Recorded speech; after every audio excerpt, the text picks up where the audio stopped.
Leader வந்து தமிழ்நாடு தான் அப்படின்னு சொல்லியிருக்காங்க சிஎம் சார். அதை எப்படி மேடம்? அம்மா இருந்தப்ப அப்படி இருந்தது. ஃபர்ஸ்ட்ல வந்து எல்லா நிர்வாகத்திலையும் எல்லா துறை வாரியாகவும் முதன்மையா இருந்துச்சு. ஆனா இது விளம்பரத்துக்காக சொல்றது மாதிரி இருக்கு. இப்ப அப்படி இல்லை.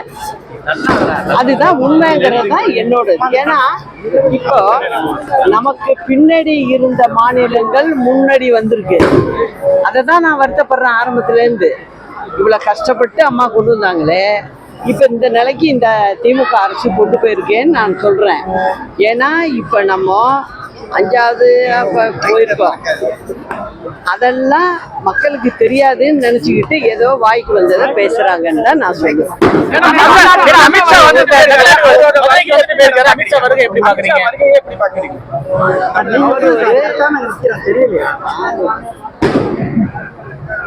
மத்திய அமைச்சர் அவங்களுடைய கட்சி சார்பா அவங்க நிகழ்ச்சிகளை நடத்துறதுக்கு மதுரை வந்திருக்காங்க.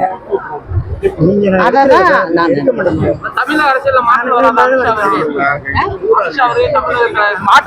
ஒரு மத்தியில அவரை பொறுத்த வரைக்கும் ஒரு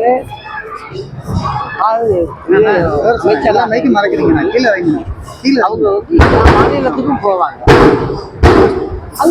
அவங்க வந்து இந்த அரசியல் அவங்களுடைய கட்சிக்கு இருக்கு.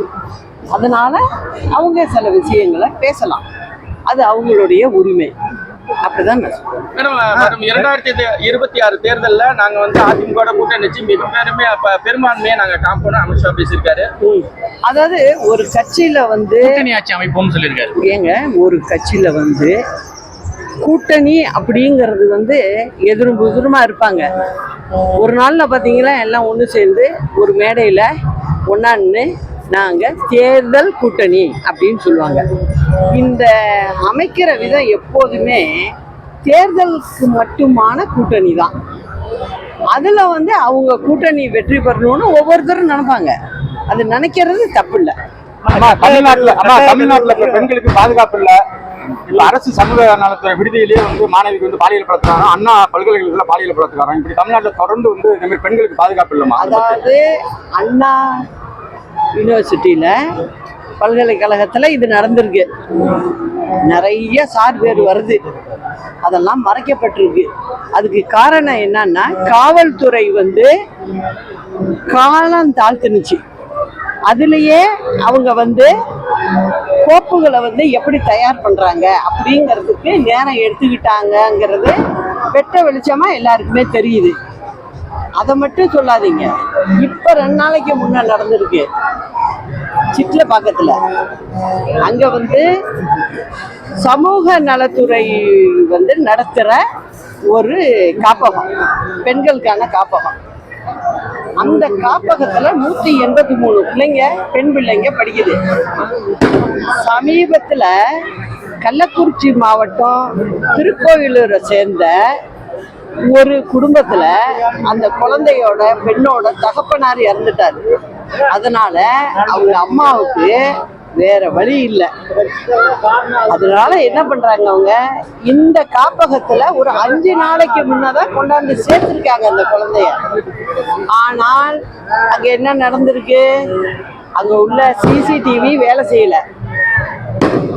சிட்ல நான் இன்னைக்கு சொல்றேன் இந்த அரசாங்கத்துக்கு, எங்கெங்க காப்பகம் இருக்கோ அந்த காப்பகம் எந்த கண்ட்ரோல்ல வருது, போலீஸ் ஸ்டேஷனுடைய டூரிஸ்ட் ஸ்டேஷன் எங்க வருது, அவங்களுடைய கண்காணிப்பு அவசியம் தேவை. அப்படிங்கிறது இது வழியானாலும் இந்த அரசாங்கம் புரிஞ்சுக்கணும். அதனால அந்த 5 வயசு குழந்தைய 13 வயசு குழந்தைய பாலியல் துன்பத்திற்கு ஆளாயிருக்கு. யார் செஞ்சிருக்கா, அங்க உள்ள காவலாளியே. அந்த காவலாளி செய்யறதுக்கு அம்மா அரசாங்கம்னா துணிச்சல் வருமா? வராது. ஆனா இப்ப இருக்கிறது திமுக அரசாங்கம். அதனால தடி எடுத்தவங்கெல்லாம் தண்டக்காரர்கள் அப்படின்னு ஆயிருக்காங்க. இது தமிழ்நாட்டு மக்கள் புரிஞ்சுக்கணும். அது மட்டும் இல்ல, மேற்கு மாவட்டங்கள்ல சமீப காலமா பாத்தீங்கன்னாக்க திருப்பூர்ல பல்லடத்துல நடந்திருக்கு, நாமக்கல்ல நடந்திருக்கு, ஈரோட்டுல நடந்திருக்கு. அதாவது வயதானவங்க அங்கே வந்து தோட்டம் வச்சுருக்கவங்க அவங்களே கவனிச்சுக்குவாங்க. அந்த தோட்டத்துலேயே தங்கியிருக்காங்க. அவங்களுக்கு பாதுகாப்பு இல்லை. அவங்கள அப்பா, பையன், அம்மா 3 பேரும் கொல்லப்பட்டிருக்காங்க. இன்ன வரைக்கும் அதுக்கெல்லாம் சரியான நடவடிக்கை இல்லை. அதுக்கப்புறம் பார்த்தீங்கன்னாக்கா திருப்பூர்லேயும் இப்போ அதே நடந்திருக்கு. அதே அங்கே 3 பேர் செத்துருக்காங்க. அதே போல் இதில் நாமக்கல் மாவட்டத்தில் பார்த்தீங்கன்னாக்க அங்கேயும் நடந்திருக்கு. இப்போ ஒரு வாரத்துக்குள்ள ஒரு அம்மா வந்து இறந்துருக்கு. இதெல்லாம் காவல்துறையை பார்க்குற முதலமைச்சர் சொல்லணும். சும்மா ரோட் ஷோ போயிட்டு இருக்கிறதுக்காக மக்கள் வாக்களிக்கலை. இந்த 26ல அதுக்கு சரியான பாடம் கிடைக்கும். அந்த கட்டாய கல்வி உரிமை சட்டத்துல மாணவர்களை சேர்க்க முடியாம கோர்ட்டுக்கு போனாங்க. கோர்ட்டு அவசர வழக்கு எடுக்க முடியாம போயிடுச்சு. ஏன்னா மாணவர்கள் பாதிப்பு. நான் ஒண்ணு கேக்குறேன், கோர்ட்டா உங்களை வந்து ஆட்சிக்கு அமர்த்துனுச்சு? நான் கேக்குற கேள்வி, நீங்க மக்கள் வாக்களிச்சு நீங்க வந்திருக்கீங்க. நீங்க பிடிவாதமா ஒரு இதுல நின்றுக்கிட்டு பணம் கொடுக்கல, எனக்கு வட்டியோட கொடு அப்படின்னு எப்படி சொல்லுவீங்க நீங்க? இதெல்லாம் தவறானது. இதெல்லாம் வந்து நேரத்தை இழுக்கிறதுக்கு. இன்னும் ஒரு 6 மாசம் போனா தேர்தல், ஒண்ணு யாரும் எதுவும் சொல்ல முடியாது. அதுக்காக ஏதோ ஒரு நடவடிக்கை எடுக்கிறோம் அப்படிங்கிறத காண்பிக்கிறதுக்காக செய்யறாங்க. அதே போல பாத்தீங்கன்னா எப்பப்ப திமுக அரசாங்கம் வருதோ அப்ப எல்லாம் வீட்டு வரி, அதே போல மின்சார கட்டணம் எல்லாமே ஏற்றிடுவாங்க. இப்போ பார்த்தீங்கன்னா 2008ல் அப்பயும் அவங்க தான் இருந்தாங்க, அப்போ ஏற்றுனாங்க. அதுக்கப்புறம் இடையில அம்மாவுடைய அரசாங்கத்தில் 1 ரூபாய் ஏற்றலை, 10 பைசா கூட ஏற்றலை. ஆனால் இப்போ 25ல் ஒரு ஆர்டர் போட்டிருக்காங்க தமிழ்நாடு அரசு. என்ன போட்டிருக்கு? அது கிராம பகுதியாக இருந்தாலும் சரி, எங்கேயா இருந்தாலும் சரி, ஒரு சதுர அடிக்கு இவ்வளவு வாங்கு அப்படின்னு போட்டிருக்கு. எல்லாமே ரெட்டிப்பா போட்டிருக்கு. அப்போ ஜனங்களுக்கு சாப்பாட்டுக்கே வழி இல்லை, கஷ்டப்படுறாங்க. தொழில் ஒன்றும் வளரலை.